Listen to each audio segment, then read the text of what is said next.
Now, I want you to think back to late in the year 2000. You're at the cinema, the lights go down, and you're watching movie trailers for whatever movie you happen to be seeing.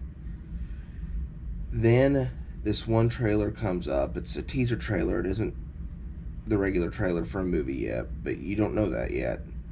And the first thing you see is this ring that has this foreign writing on it, and the narrator recants the poem: one ring to rule them all, one ring to find them, one ring to bring them all, and in the darkness bind them. And then it goes on to show several shots from what you at the time might think was one movie. And you see the orcs marching, you see a lot of action sequences. And then the trailer ends with the shot that, as we come to find out later, is in the Fellowship of the Ring, where right after the Fellowship has left the Council of Elrond at Rivendell, and they're coming up over the hill, and it says Fellowship of the Ring, Christmas 01, Two Towers, Christmas 02, and Return of the King, Christmas 03, and everybody just kind of looks at it. I know I just looked at it and thought, wow, I have to see those movies. I unfortunately did not get to see The Fellowship of the Ring in theaters, but I can only imagine how amazing it would have been for me. At the time, I would have been a 14-year-old kid, 13 at the time I saw that trailer, and I can't imagine but what I'd been even more blown away by it than I was when I eventually got to watch it when it came out on DVD the next year. At the time, I had my only real experience with anything by Tolkien or Middle Earth or any of that is I had seen the Rankin Bass Hobbit cartoon, and I'd read the book The Hobbit. I had seen parts of both the Lord of the Rings cartoon from the 70s, where Anthony Daniels is the voice of Legolas, and I had also seen the tail end of the Rankin Bass Return of the King cartoon. And so, first thing I did, of course, being a nerd at the time, I couldn't believe that I hadn't actually read the book, Lord of the Rings. So I went out and I read it. And of course, as you guys probably know, there are several places where there are some differences between the books and the movies. Most of the time in this, there's a lot of times I get irritated part of when there's movies do things differently than books, especially if it's a book I just absolutely love. But in this instance, I kind of get why these changes were made.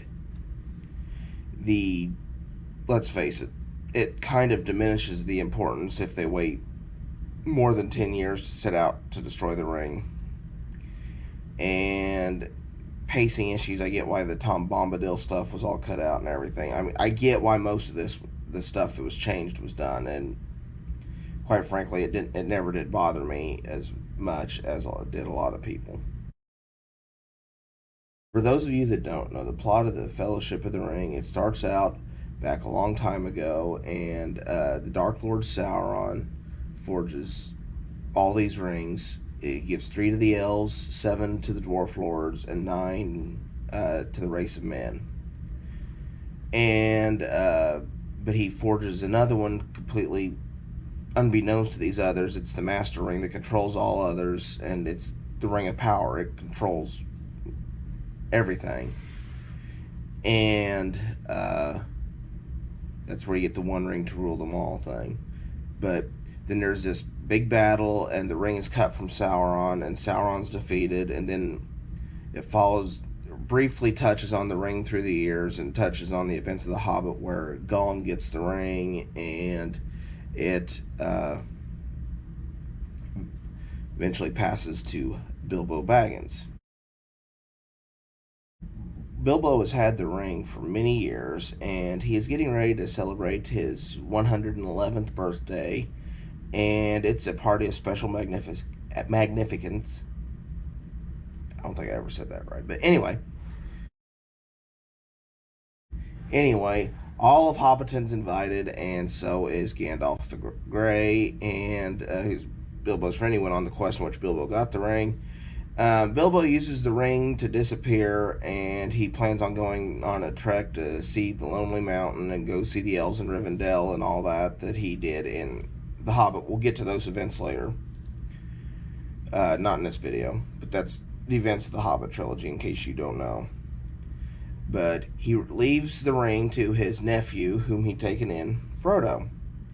And Gandalf kind of briefly touches it, and he gets a sense that there's something dark about the ring. He rides off on this mission to find out information. Sometime later, it's not very long in the movie. It's really alluded to as to exactly how long it is. But Gandalf comes back, and he has found out that is indeed the One Ring, and that Gollum, who had the ring before Bilbo, was tortured and told them where the Sauron's minions where the ring was, and that the Ringwraiths, who are the 9 men that received the Rings of Power, are coming out riding after it. So Frodo is sent out away from the Shire with the ring, and his gardener Sam comes with him because he was eavesdropping and heard what was going on. And they are supposed to meet Gandalf at this the end of the Prancing Pony, but Gandalf doesn't show up because he's captured and betrayed by Saruman the White, who in this movie is played by Christopher Lee. Played to perfection, by the way. Christopher Lee always nails the roles he's got. He's a very good actor. Gandalf doesn't show up at the end of the Prancing Pony, but he has a friend there who goes by Strider at this point, and he hides the hobbits and helps them escape because the Ringwraiths show up, and he takes Frodo and Sam, and at this point, I guess I forgot to mention, Merry and Pippin accidentally got bumped into along the way. Something else that's different from the book is exactly how they meet them. But they go off, and Strider is taking them to Rivendell, which is where the elves are. Now they're being chased by Ringwraiths, and they eventually make it to Rivendell.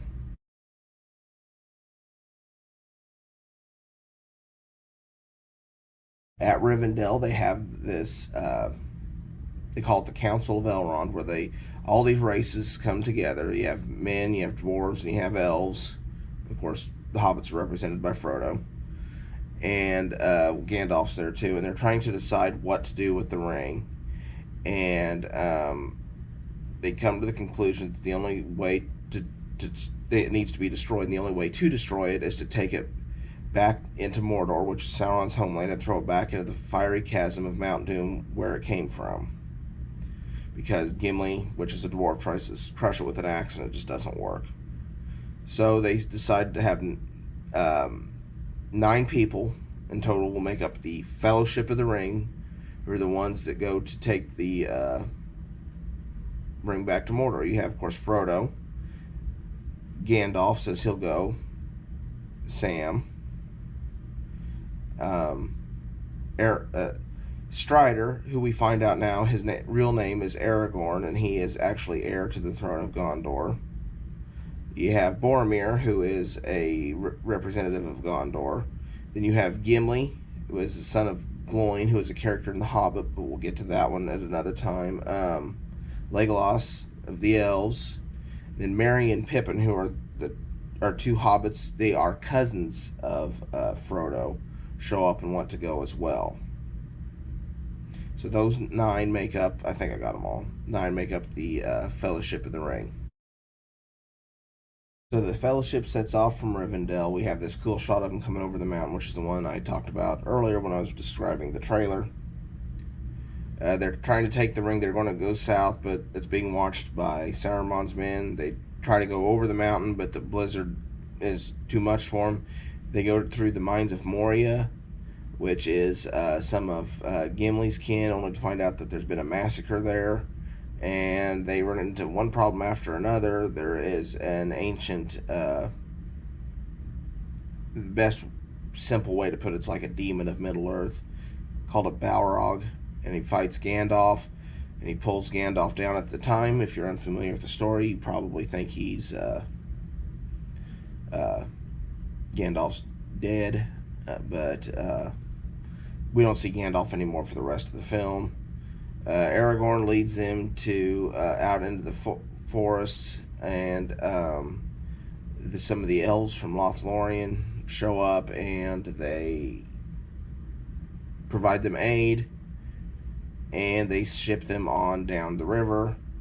They go down the river, then Saruman, which Christopher Lee's character, has sent some orcs to meet them. There's a big battle. The Fellowship splinters. Merry and Pippin are taken captive.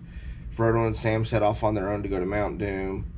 Aragorn, Gimli, and Legolas chase after Merry and Pippin, and unfortunately poor Boromir doesn't make it.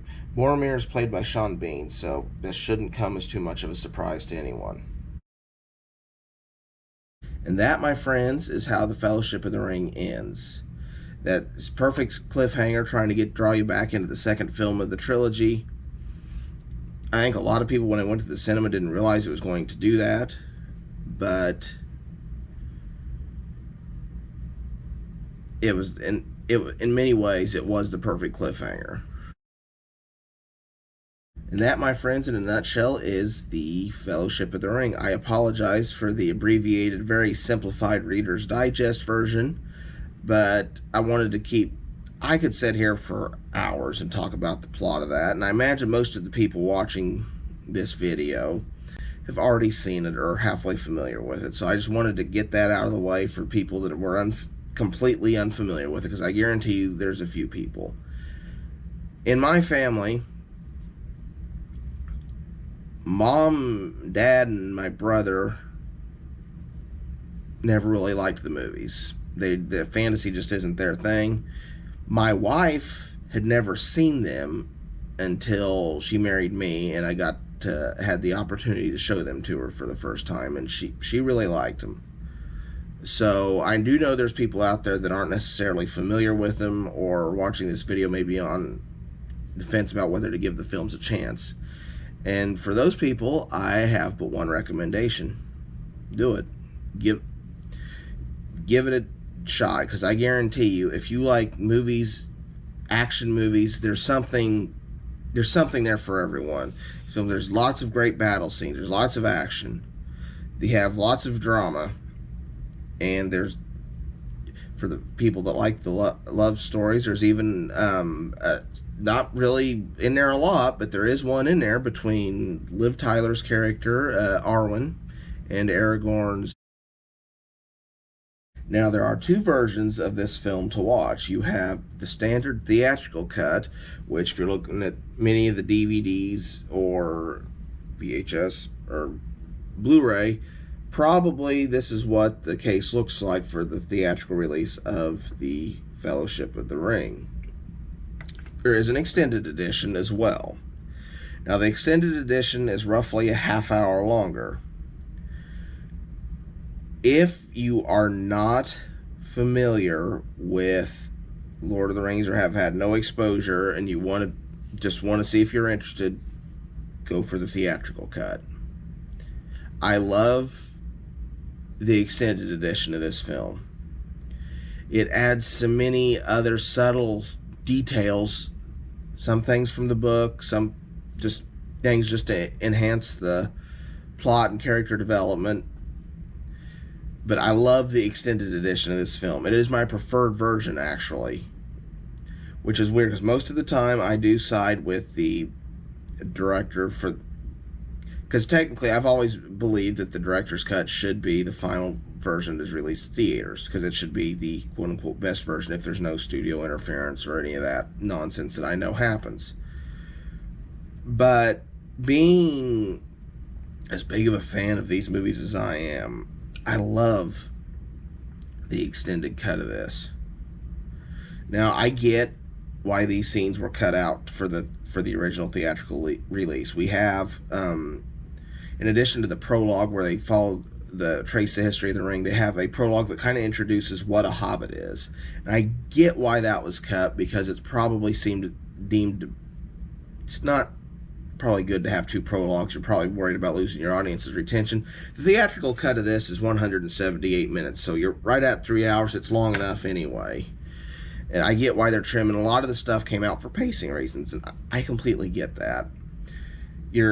At the time, no one knew how big of a deal these movies were going to be, and the odds of getting someone to sit there in the theater for 3.5 hours, your diehard Lord of the Rings fans and Tolkien fans would probably have done it, but with the general audience.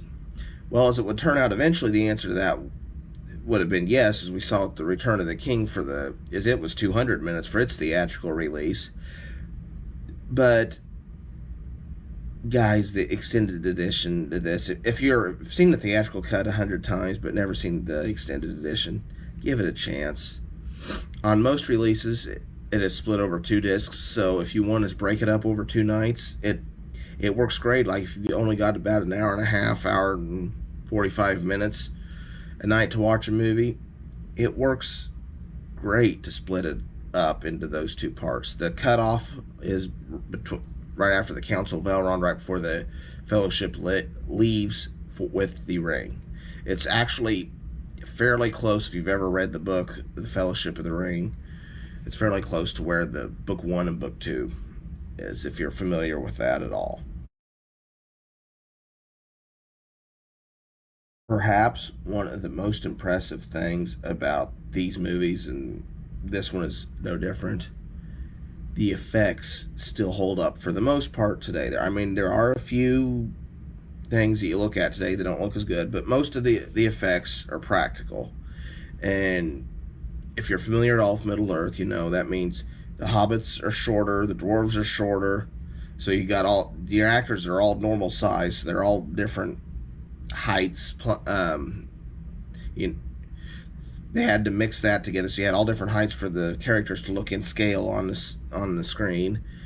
But most of the stuff is practical, because they have built models that would film it, then compose it digitally. There's a few digital shots that don't hold up, but for the most part, everything held up and looks amazing to this day.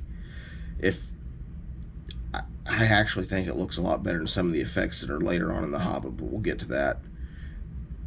But a lot of the movies that came out in that era, you look at them today, and they don't look good. A lot of movies that have come out since that looked good at the time, if you go to watch it today, don't look nearly as good because they're CGI heavy, and the CGI has aged poorly.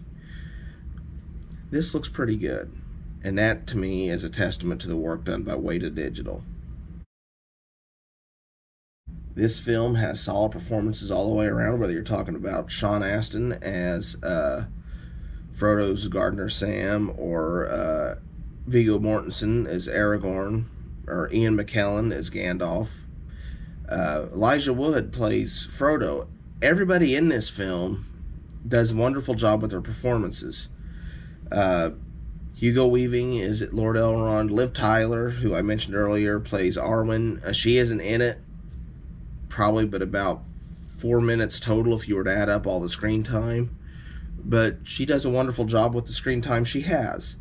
The performances were all top notch, and these things were filmed down in New Zealand, and the scenery of New Zealand, it is just beautiful, and it perfectly fits with Middle Earth. So you have your performances both from the actors, and New Zealand performs the role of Middle Earth, and it all looks amazing, and performances come across as amazing. Top marks in that department.